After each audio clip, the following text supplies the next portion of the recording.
Hi there. What? I don't get it. Okay, this is clearly a Pokemon game. Why is it called, why is it called, Jail Simulator Platinum? Everything seems to be in order.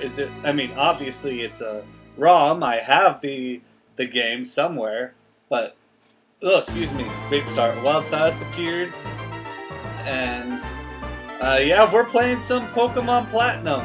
It's been a long time since my last Pokemon playthrough. I believe it was Pokemon Leaf Green, way back in I want to say 14, 13, somewhere around their ways. And Leaf Green, it's older than this one. I wanted to give Pokemon Gen 4 a shot because it's my least favorite gen, as far as games are concerned, because I don't know, I just found the DS screen to be a bit inconvenient. What? What is that? That looked weird. There's one again. What's going on? Has it been hacked? Has my game been hacked by you Team Galactic, I think? Yeah, that must be the name. Man, I hope that doesn't happen again. But, I did want to play this game because, like, technically I never played Platinum all the way. I played through Diamond and Pearl by myself all the way through. And the reason why it didn't appeal to me when it initially started was ultimately because, like I said, I didn't think the 3DS, not the 3DS, the regular DS didn't support the Pokemon games very well, in my personal opinion. Now, Heart Gold and Soul Silver were excellent remakes, and that is ultimately when I turned around on the idea. I still find the formatting of it a little weird. I will always, I think up until around Gen 6 is, wow, what is with that sprite? That is so weird. I've never seen a Lopunny like that. Is that Lopunny or Baniri? Baniri, that's what it's called. Oh dear, I'm not evolving that one. But the reason why okay, let me iterate on my opinion about Gen 4. I didn't like all of Gen 4's Pokemon. Particularly, I didn't. Let me go to better background on it. This is when I got into pre-order culture, and it sort of ended up backfiring on me because, like, I was young. I was about 13, 14 when this thing came out, maybe 12 even. And excuse me. Oh,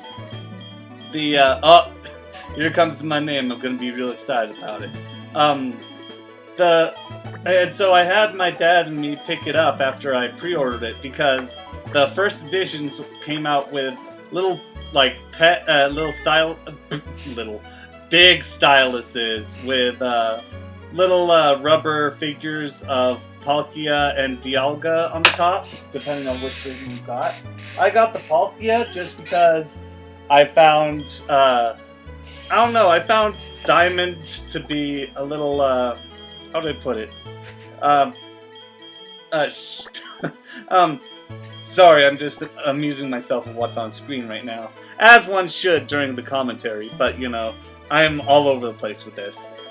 So me and my dad go pick up the pre-order, and the guy demands that we pay full price despite us putting $5 down on the initial game.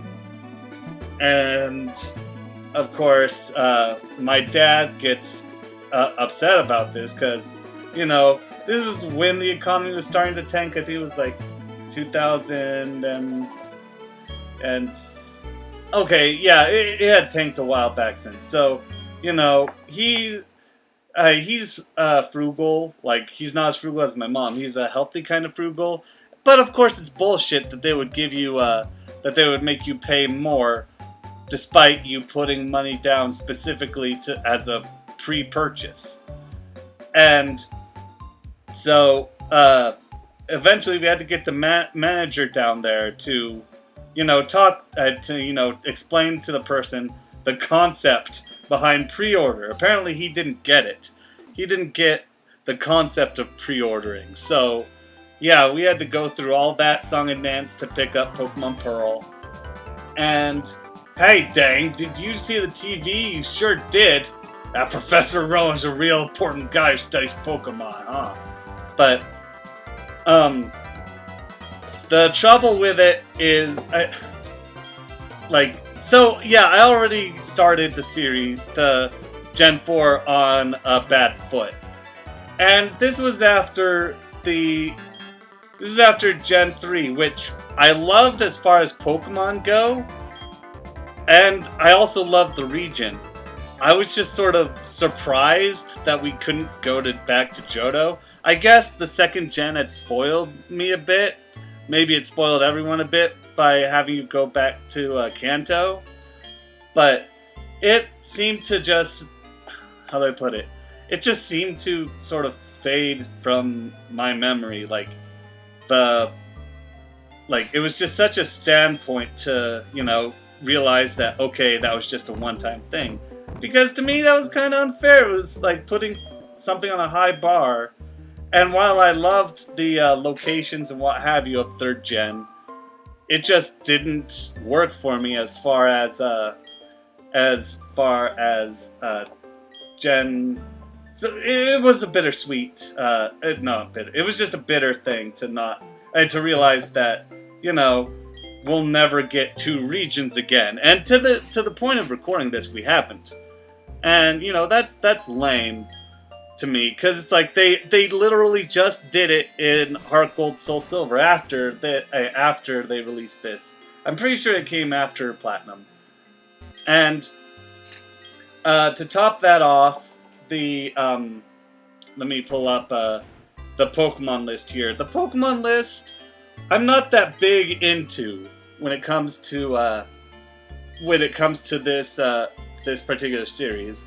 Now, my favorite starter out of Gen 4 is gonna have to be, with a bullet, is Piplup.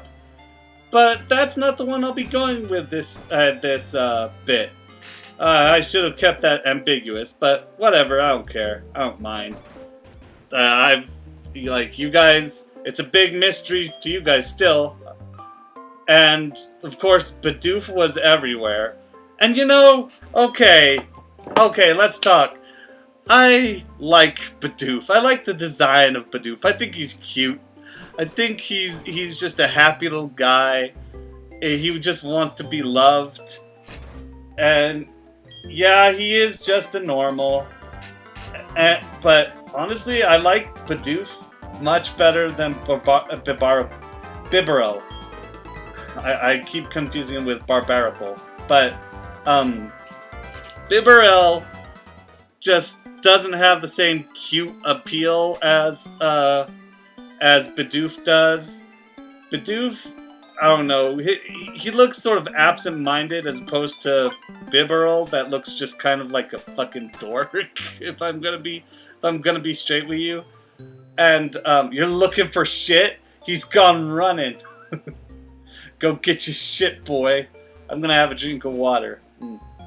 Shit, I better take my journal too. I should have named me shit and him dang. That would have been great. And Staraptor is fine. It really feels to me like a replacement for Pidgeot, which is fine. Luxray, because here's my weird thing with Luxray is, of course, I'm in my squeaky chair for this playthrough. Of course I am. Of course. Oh yeah, and by the way, when I moved the thing really quick, when I fast forwarded the manual settings, I changed it to look more like prison because at this point it is Prison Simulator. Y'all get it. Y'all know what it is. Y'all get why I named it this by now, or you should if you live in the 21st century and what have you. Like Luxray, the Luxray group seemed to me like a replacement for like a cat alternative to Manectric, which is not great in my opinion. Well, I mean, I love Manectric, don't get me wrong. Like, he's in my main group, but to me it felt like, oh, we had an electric dog, now we have an electric cat. It's like, why? Why? What's the point anymore? Spruce it up a little bit. Don't make it just this blue and black cat that's just gonna, I mean, is there a Mega Luxray? I don't think there is. There should be. Much like there is a Mega, a Mega Manectric. But at this point, I'm pretty sure the Pokemon Company has abandoned all of the Mega Evolutions. I feel like that was just them trying to put a little bow on top of the Pokemon that already have triple evolutions, that already have 3 in their evolutionary tree. Oh goodness. And it's, oh hey, there's Dawn, thank God, I was about to say May. I always get those two mixed up. And I don't know, Luxray, I like the style of Luxray's shiny form, but as far as the tree overall, it's just not great. And Cricketune is pretty poor as far as stats go. Like, it doesn't really have any advantages over any of the other bug Pokemon that were established. Roserade's cool, I guess. I love Rampardos and Bastiodon, to be fair. And of course they introduced Burmy and Wormadam.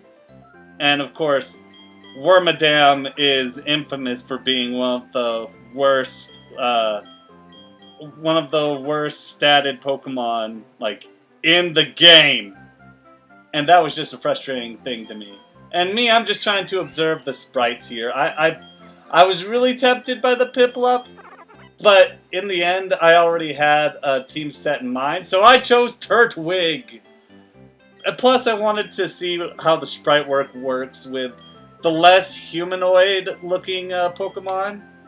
Oh, did you see? Did you see fucking Watts' bucket? Shit, just loses shit. And like Vespiquen, I find entertaining enough. I do enjoy them. Let's see. See, Mothim is also like, who gives a shit about Mothim? I forgot Mothim existed. I'm gonna have to write that down and send that to Johnny. Me and him love discussing Pokemon we forgot existed. It's like Wormadam, man. It's just so bland. I don't know what else to tell you. And the lack of groups. And, of course, Pichizaru. At this point, Pichizaru...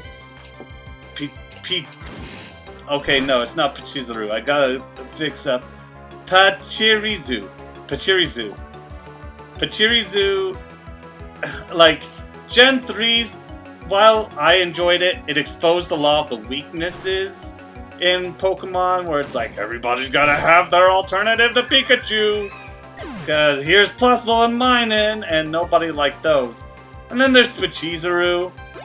I keep calling him that. Pachirisu, who, is cute, but okay, if Gen 3 was there's the issue.